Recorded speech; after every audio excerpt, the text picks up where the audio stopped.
I'm watching Facebook and I'm seeing all these news reports of these Afro-American, Afro-Caribbean, Afro-Canadian, whatever, black people who are getting arrested or charged for disciplining their children. I don't know when it changed, but my question is, for those who have a Caribbean background, you know what a whooping is. And a lot of things that you won't do in your adult life or when even in your teenage life that you may have snuck around to do it, but you won't openly do it. You don't dare call your mom out of her name.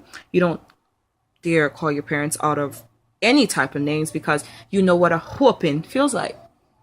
For them to arrest somebody, especially the lady the other day who beat her sons because they went in to rob somebody. She found out and she whooped them, and then they charged her and took her kids from her. But the stereotype of being black and being negative was corrected. But because it was corrected, you had to correct the parent. Now another lady, a grandmother, is being charged with felony domestic violence for using a switch on her great-granddaughter because she refused to throw out her food, and that's a crime. I repeat, for those who come from the Caribbean, you know what a whooping feels like. And in your old age, your mom speaks to you in a little harsh voice. You know you get that little burning sensation in your chest that you think she's going to hit you, but you know you're grown, so she can't hit you. But somewhere in the back of your mind, you feel she's going to hit you. That's what does that. You don't do certain things. And even if you do, you sneak around. And there are things you would not tell your parents that you did because even though you are grown, you know they're going to... The idea of having a whooping keeps you in line. So I'm trying to understand, why is it a problem to discipline your children? But having a 15-year-old black boy on the TV saying, yo, this with the gun, this, it's okay because that's the stereotype. But the stereotype of a mother correcting her child that is not consistent with other methods, I don't know. I never grew up being grounded. I don't know what that is. I learned that when I moved to the North Americas. I learned about taking away your stuff. I learned about going in the corner to think about what you did. I learned that here, and I was in my mid-teens. So my question is, what does that do for anybody? At the end of the day, you can talk all you want. This is just my opinion. You don't have to like it. I really don't care if you guys like it. This is just my opinion. You can talk and talk to a child. You take away their stuff. What exactly are you telling them? Fine, some people, I'm not saying it doesn't work, but some people it works for.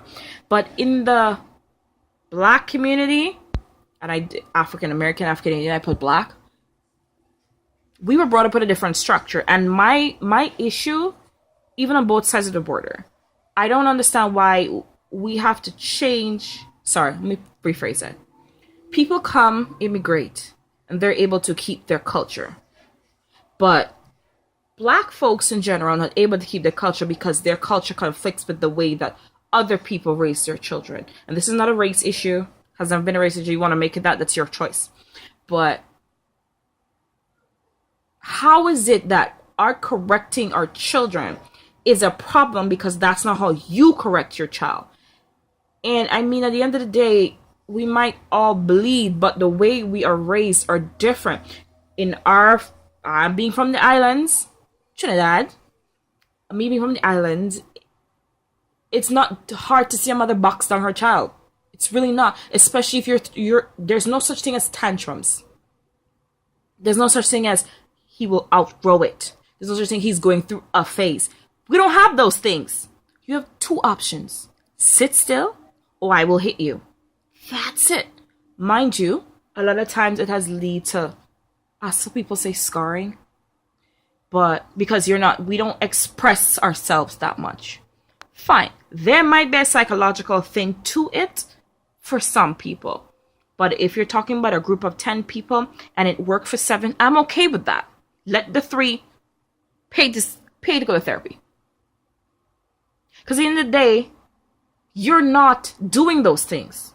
When you have that freedom and then you want to hear a 15-year-old was shot in a stairwell at midnight. What is your 15-year-old doing outside but you can't discipline your child because you're not allowed to because the law says you can't discipline your child? That makes no sense. And then when your black child is spread across the TV, black, white, whatever, oh, his parents should have done something better. They are not able to because now twice, not even the June month, twice I've seen it on the news where a black parent decided to discipline their child and they're being arrested or they because it's a switch.